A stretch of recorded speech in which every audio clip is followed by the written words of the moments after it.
اگر کوئی یہ سمجھتا ہے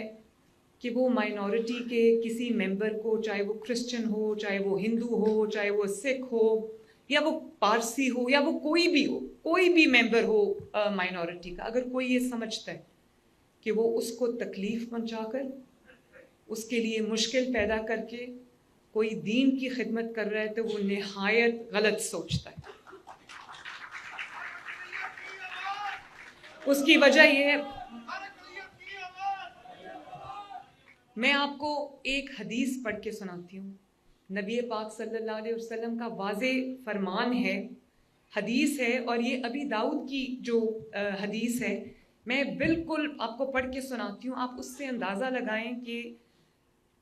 ہمارے مذہب میں اقلیتوں کا کتنا نہ صرف احترام ہے، بلکہ ان کو ان کی سیفٹی کا، ان کی سیکیورٹی کا، ان کی آزادی کا، ان کی فریڈم کا کتنا درس دیا گیا ہے۔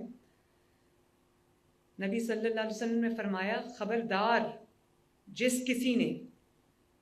کسی معاہد یعنی کہ اقلیتی فرد پر ظلم کیا، یا اس کا حق غصب کیا، یا اس کو تکلیف دی، یا اس کی رضا کے بغیر اس سے کوئی چیز لی، تو بروز قیامت میں اس کی طرف سے جھگڑوں گا۔ اس کا مطلب کیا ہے کہ میں اس کی طرف ہوں، میں اس کا مقدمہ لڑوں گا۔ اس سے بڑی اور کیا ایک گائیڈ لائن ہو سکتی ہے، اس سے بڑا حکم کیا ہو سکتا ہے، اس سے بڑھ کر جو